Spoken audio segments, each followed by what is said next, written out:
So it's an honor to be here with you. A great word to describe our next speaker is through a chorus she penned herself. I'm so rare. Rare in her talent, her advocacy, and commitment to making a world better and more inclusive. Whether it's in the beauty industry through her stigma-free brand, Rare Beauty, in the White House, advocating for youth mental health resources, selling out arenas around the world, or solving murders in the building. You'll witness her making a profound impact in building her already remarkable legacy.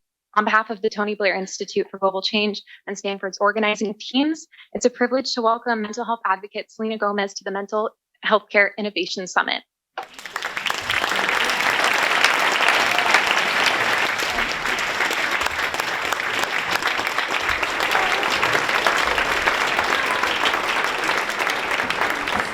Selena is joined today by Elyse Cohen, Vice President of Social Impact and Inclusion at Rare Beauty, who also serves as President of the Rare Impact Fund.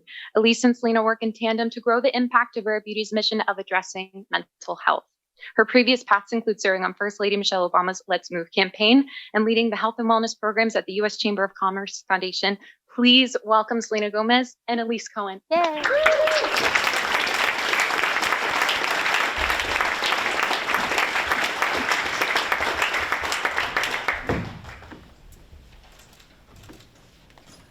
Sorry, I can't wear my contacts because I got pink eye from my dog, so I have my glasses on today.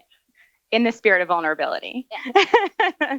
Well, thank you all so much. Thanks to the Tony Blair Institute for Global Change and Stanford Healthcare Innovation Lab for launching this first ever Healthcare Innovation Summit. We are so honored to be here with you to design the future of mental health care. And we've all shown up today with an open mind and an open heart. So what I wanted to do was start by asking you, Selena, how you started your day and what you did today to support your mental health and prepare for the day.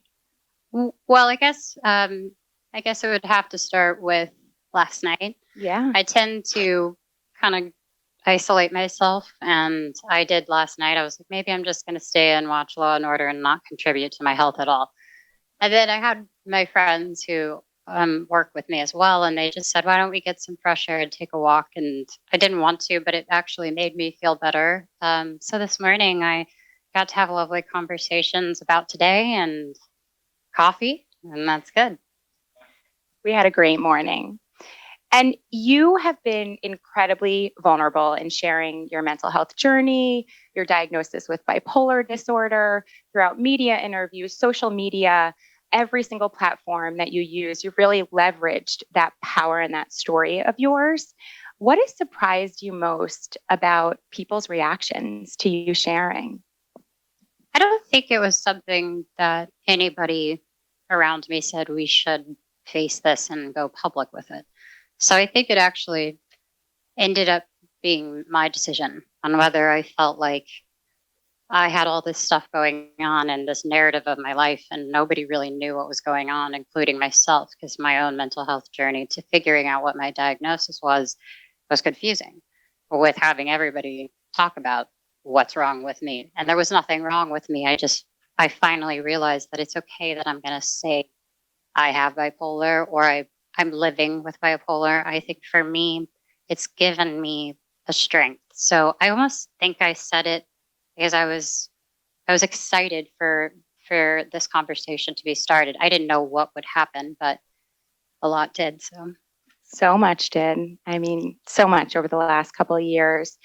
How do you think sharing all of that has really impacted your ability to help others? You talk about it. You have such a huge fan base, and everybody who works with you knows that everything you touch, you want to use those platforms to share your story, make a difference, and impact other people. So how do you feel by opening up, you've been able to impact other people?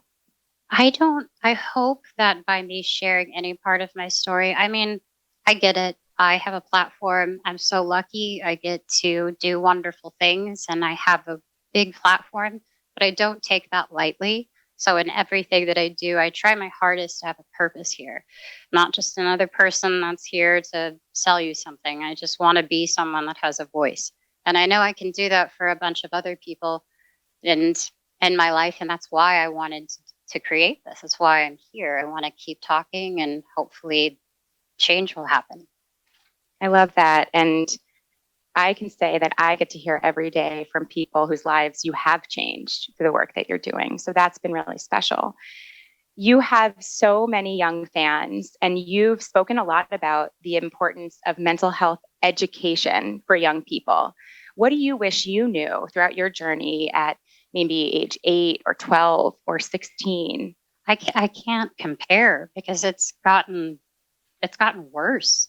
My sister is 9 and she is exposed to so much. So I don't think there's any comparison. I think it's gotten harder for the kids to deal with what they're confronted with constantly.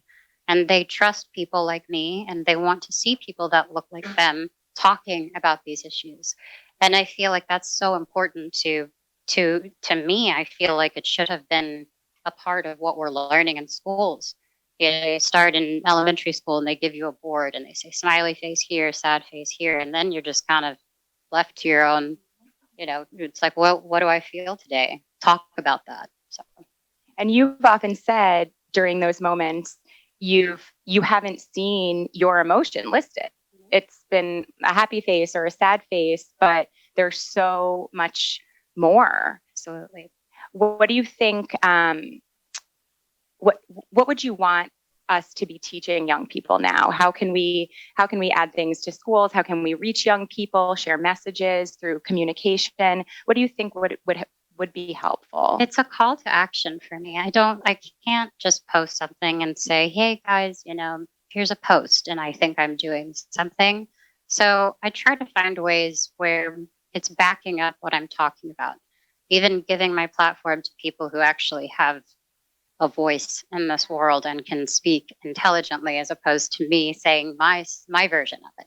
And I think that I love how I can kind of have both of that in my world. Mm-hmm. I love that.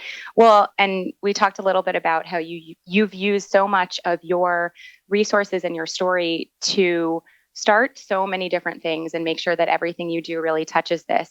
So you and your mom, who I know is in this room, started Wondermind. Can you tell us a little bit about how that came to be? Well, my mom and I actually did an interview together, which we rarely do, but we did for 13 Reasons Why and other stuff. And we ended up having a really great conversation. And she was super transparent about her mental health journey, and I was. And I think we both figured out some amazing epiphanies were happening in our relationship. So we wanted to kind of, do that. And this was spearheaded by my mom. And it's an idea that's something, people can go to that's tangible. So that's something I've been really excited about. The website just came out, so I'm very excited. New website, Wondermind.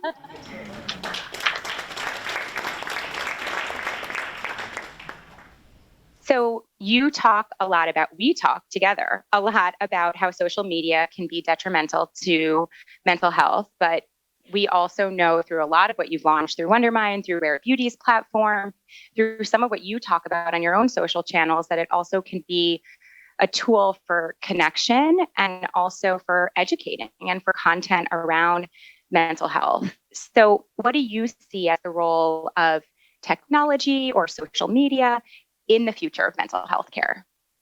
I think loaded question. I think because I remember when Instagram started, and I remember my first post. So I feel like I'm the guinea pig. I like filtered a picture of my cat or something. I don't have a cat. But it was that time, where it was kind of starting. So I feel like a guinea pig into this whole world. So now I've reversed and just said maybe I don't want to be on it constantly. But I think it has to be penetrated into this line of work because technology is everything at this point. And so I just hope with everything I can do and contribute and speak on and be here for these moments is just because I genuinely hope there is change. It's scary to see what people have access to, and I get overwhelmed being online and trying to figure things out. But we know you love TikTok. I do. Well, we also talk a lot about how, because we focus so much on young people and Gen Z, how it's important to meet these people where they are. So if that's in school, if that's through the support network of people around a young person's life, if online is truly where they are, and especially in these last few years during a global pandemic where we created community online, there's also sort of that role for how can we use it in a positive way, which I think you've done so beautifully. I have a love-hate relationship with social media. Thank you. Don't we all? So Rare Beauty, your beauty brand, addresses harmful beauty myths, such as that everyone has to look a certain way to feel beautiful. What are some of the myths, the beliefs that negatively impact mental health, particularly you feel in the beauty industry, a space that you've really kind of grown up in the spotlight and experienced firsthand? I think that initially when I wanted to start the brand, I had that mission. I really wanted it to not be, because I don't look like, this took me 3 hours to do. I don't want people to think it's unattainable. You see certain people that are leading pop culture and you can tell that it's just not necessarily real. And that's really difficult for me to be fake and be something that I'm not. So launching a beauty brand, so not what I thought I would be doing, but I knew that this was going to be an outlet for me. And then we got the team together, we created Rare Impact, and 15 other brands ended up joining us on creating a stigma-free environment, mental health. And it's just really cool to see how far we've come and what this has become beyond just a brand. But we celebrate people's uniqueness, how beautiful they are, whoever they are. I just want it to be a safe place for people. I love that. And it really has become that safe community. And you mentioned briefly how we created this stigma-free brand and we worked together to take a pledge with the National Alliance for Mental Illness to become what's called a stigma-free brand. Any brand can take that pledge. And it really means that we work together with NAMI on the steps that creates a culture of talking about mental health within your company and thinking about how to address that. For you, though, it was important that we really led the way and that this was collaborative. And so we created our own beauty pledge, asking other beauty brands to join in this effort. And you're right, 15 brands, as you know, joined us. And so my question is, what do you think is the role of brands and companies when it comes to addressing mental health and talking about mental health? Well, I think for us, we try to keep it, we like to talk about it in our company a lot. So initiatives like taking a course on mental health for mental health, yes, and figuring out, you might need a mental health day, and we cherish that and we respect that. So we try to do everything that we can to be a stigma-free, company, and we hope that we encourage other people to do the same, to take care of this mind, heart, body, and soul. I love that, and something that you have stood so much for is that just by talking about it, and people in leadership or, people anywhere within a company or whatever platform you have, the more you talk about it, the more people feel like they can talk about it. And that's what you've brought so much of. So now I want to shift a little bit to the Rare Impact Fund. When you launched Rare Beauty, you also launched the Rare Impact Fund to support youth mental health, and you made a dual commitment. And that commitment was to donate 1% of your brand of Rare Beauty sales to the Rare Impact Fund, and also to raise additional funds with partners, investors, philanthropic organizations, high net worth individuals, other corporate partners, to reach a goal of $100 million. $100 million. I'm going for it. We got this. But let's talk a little bit about, in just the 2 years since the fund launched, what has the fund been able to support in terms of organizations? Where are we? Well, we actually just started globally. So we're in Europe, UK, and Brazil, right? Yeah. And it's kind of a whole thing where people are. Well, how would you describe what we did for our company that other people do? I would say that what's been really special about what we've built together and what you wanted to build was an ecosystem. So not just a philanthropic fund where a brand's donating money, but that we have this 360-degree approach to mental health because we partner with a Rare Beauty Mental Health Council. We partner with experts on the ground to create content that we share every week, the same way we share information about product launches. Because one of the statistics that we learn and we hear a lot about is that young people, particularly your audience, are turning to brands and celebrities whose values and purpose align with their own. And top among those issues is mental health. And so you saw such an opportunity to use every part of this brand, from financial resources to fundraising to content to employees and employee engagement, to really live and breathe. For me, I'm sorry. I think I genuinely don't say it as elegant as you. I love my brand and I take care of my people. And that is such a crucial part of who I am. So whether I touch anything, I want people to know that I just don't want to be here because I'm trying to just like be a part of a conversation. I want to be the change that it is. And so I will just say that from the bottom of my heart, I really created this and it's bled into everything else. And I couldn't be more grateful. And it's only been 2 years. So I can't imagine where we're going to go, but I'm excited. So that leads to this next question, which, you know, we all saw that your upcoming film talks so candidly about your mental health journey and obstacles you've overcome. And it will open the AFI Film Festival, My Mind and Me, your documentary. What do you hope that the film will do to change people's lives, destigmatize mental health? My mouth is getting dry because I'm really nervous. I'm really nervous for this project to come out. It's extremely vulnerable. I do share my story very intimately. And it serves a bigger purpose. So it's not kind of a puff piece of my music or anything. It's kind of going with me on the journey. So it's a little bit hard to swallow, but I'm hoping by releasing this, it can kind of start something. It can stir people in a way that kind of has them questioning about taking care of that. I had somebody who watched it and said, I don't think that this documentary I would have related to if you released it a few years ago because of the pandemic and everything that happened. Hopefully it has more weight to it, but I'm scared to put myself out there. So I hope it's good. I hope people get what I'm trying to say in it. So it is my journey for sure. And when you talk about what you're trying to say and that impact that you hope it will bring. Yes, I genuinely hope that we can create curriculums or we can create things in schools. And I'm so passionate about, DBT, CBT, and all of these different sources and resources you can do for your mental health. So, yeah. Okay, now I have two really optimistic and forward-thinking questions to wrap us up.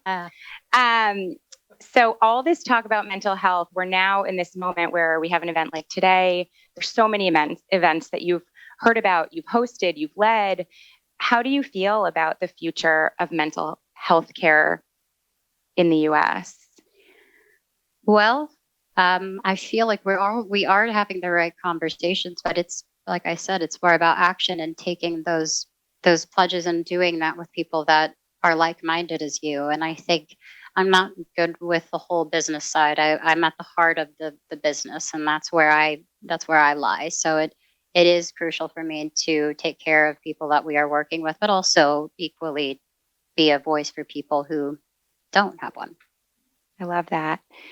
Do you think there's anything that needs to change when we think about the future of mental health, whether that's culturally, language, how we talk about things? I don't think it's just me being able to talk. I don't know what it will take, but I do know that everybody is on their own journey. I don't know what will come of the future. I really don't. I just see good things because I hope that optimism. Yes, but I do have to say that that's what I hope for mental health. I hope that this becomes a little bit more normal, if that's the right word to use. I love that. Yeah. Normalizing the conversation. So I want to wrap up with part of the way that you were introduced, which was a little bit about your legacy. And you and I have talked a little bit about this. You often talk about your legacy and what you want to be known for. So when the curtain's down and when the shows are over, and you know, what do you want to be most known for? Well, I always say that I hope somebody says, hey, you know, Selena Gomez, I hope people go, oh yeah, she's nice. I think she does nice things. And I genuinely, I think that sounds silly, but it is what I hope to leave with, is that I don't know, I want to be changed and I want to disrupt things and in the manner that I want to. And I want to just kind of spearhead everything that I believe in and just be that person. I don't know who I'll become. I'm still learning. I'm still figuring it out. But I would hope that people would say she did good. And that's all. I love that. So far, so good. Thank you so much. And thank you to all of you for joining us. I believe I'm turning it over to someone who will be honoring the lovely Selena. This is so awkward. Yay. Hi. Hi. Nice to meet you. It's so nice to meet you. Thank you. Well, thank you so much for coming. Thank you for having me. Yeah.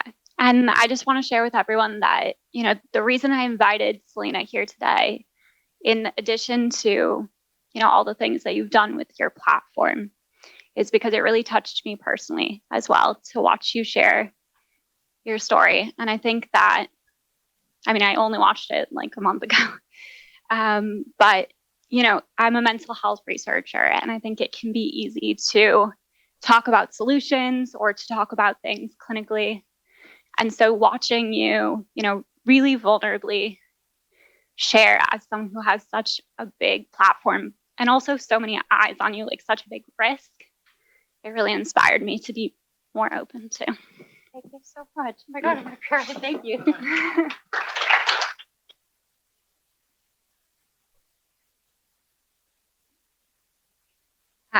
So, you know, I want to honor you today for you're a pioneer in digital health, and you've used your platform to inspire and empower millions of people to access better care, to combat stigma and shame.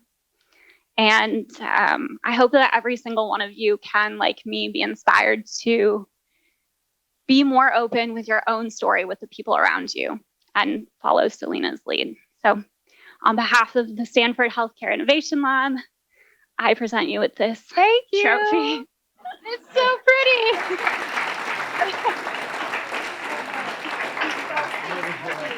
It's healthy. Thank you so much. I have nothing to say. Fantastic. This is awesome. No, like Ariel, we appreciate everything you've done. So. Thank you. I'm trying my hardest tonight. Thank you guys for listening to me ramble, and thank you so much. I hope to see you guys in the future for other great things that we I think can you're do. supposed to move in a little closer, Ariel. Oh, sorry. There, guys. Big smile, looking good. Awesome. Thank you guys so much. I'm sorry for bothering you.